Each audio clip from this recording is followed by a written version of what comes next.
I feel really privileged to have been able to work with a lot of different individuals with autism spectrum disorder. And so I've seen a whole range of folks with different levels of barrier, but also a whole range of skills and talents. And what I would really like employers to know or try to think about is that autism looks different in every person with autism, that there's no one way that someone with autism looks or thinks or works.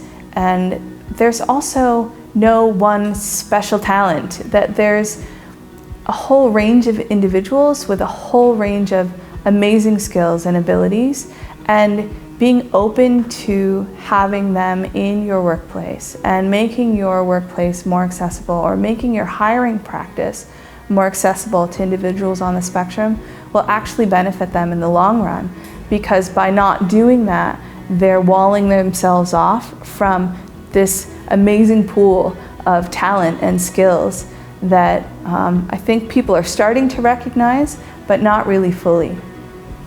So I wouldn't say that their behaviors are concerning at all. I mean, every individual is unique, and these individuals are really no different. So just trying to find what position would suit them best to their unique qualities that they have. I find that it is often a fear of the unknown, and in many cases having good communication, just sitting down with people and discussing it. I think sometimes what would be helpful is having more information, and actually addressing those concerns and those questions, and just laying it out on the table and being transparent about it. People on the spectrum tend to be quite normal people. A lot of the time it's not something you would know. A lot of the time there are much more different type of people, odder people that are not on the spectrum whatsoever. There's all types of people out there. I mean, if you're out on the street, if you're dealing in business, if you're dealing with public, that it takes all types. There's all types of people, and often these are people who are very, very bright, who have some challenges, but who doesn't have challenges in life. And these are the type of people that can fit in anywhere. When I would be looking to interview ASD individuals, my first tip that I would mention is have the first interview in a place in which they're familiar with and comfortable in. The interview process can already be a very stressful environment and a stressful time for anybody who's looking for a job. So if you can start that by doing it in a place where they are familiar and comfortable, I think that is the best spot to start. And for ASD individuals, maybe in particular, to have somebody that they're familiar with to be in that room with you.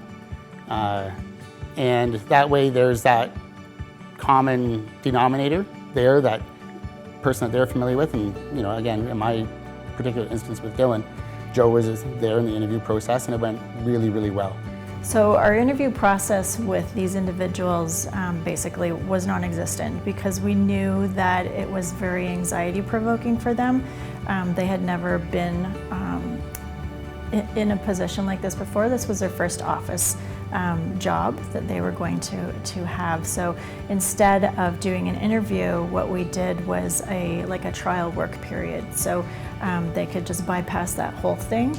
We had leads come in, and then they just sat with them and worked with them for the first week, and then we saw that the fit was good, and then we just went from there. I think the main thing that an employer needs to have is flexibility and understanding. Again, as I said, how I do things works for me, but it doesn't necessarily have to work for everybody else. So when there's a task or a job that needs to be done, there's normally many ways in which that job can be performed to still get the same outcome that you're looking for as the employer. So I think that you need to have that flexibility inside of that task space to allow a person to bring their own individuality to it and their own strengths and weaknesses. And that's something that I've tried to do here with Dylan. I tell him what needs to be done, and he can set up his space however he wants. I work with him on that. I don't interfere, and the job gets done. and it gets done properly. I don't have to worry about it. I don't have to look over the shoulder or reweigh things. I know it's going to be done the right way. In terms of working with ASD individuals, what we've found is there are diverse impacts. So, for example, there is an impact as far as the culture of the firm is concerned. There is a clear benefit as far as production and basically service to clients is concerned. But there were added value features as well. So what we found was that clients who had contact with the ASD individuals really saw that as a positive thing for the firm. It's a positive firm image thing. And the same holds true for other employees at the firm. They recognize this sense of inclusion and that they're a part of it, and that had a very positive impact on the workplace itself. And in terms of just production and again, which is our focus as a business, there were some very positive features that came out of it. We were able to have that individual perform functions that took those functions away from other individuals who in turn could be much more efficient in their production. I'll give you an example. We had an individual who was identified as being capable of doing things that a number of our support staff did, and they all did it independently. This individual could provide that same function for each of those people. That freed them up. It took them away from having to do this particular function and left them to do more specialized functions that really were in demand. And the net result was efficiency in terms of getting documents out the door, in terms of getting documents to other people in the firm. So there were real benefits that came to the firm at a purely mercenary level, just a purely business level. Then you add to that the culture in terms of the relationship with clients, that's positive. You add to that the culture in terms of relationships with other staff, that's positive. So it really has been a positive experience.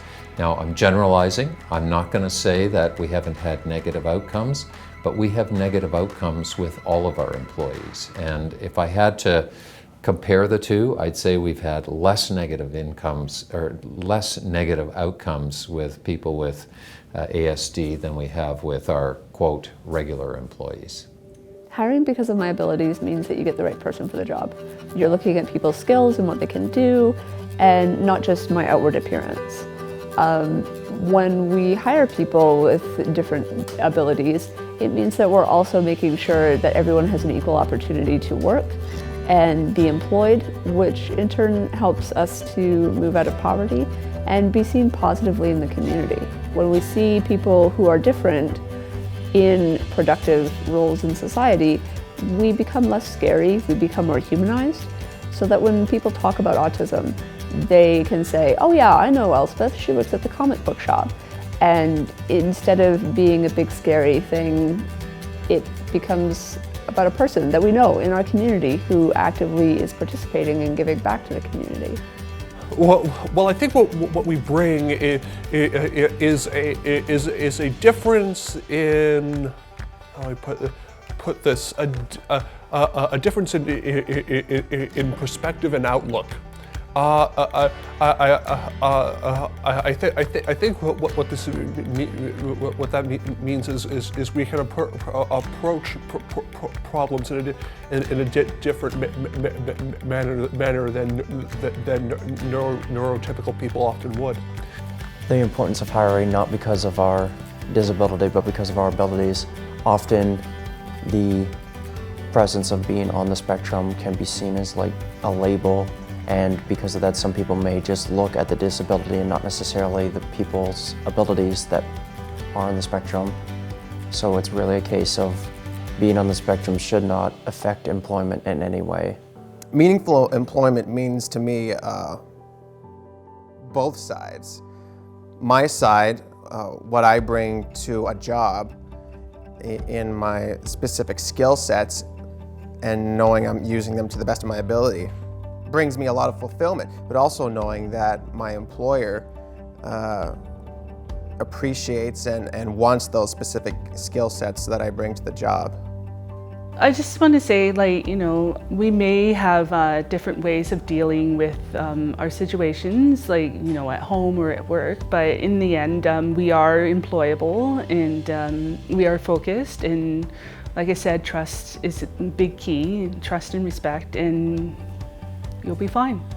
As soon as you allow people to understand who their identifiable self is, and as soon as you as an employer can look at the identifiable self that's presented to you, and if somebody can actually say, you know, I do have ASD, and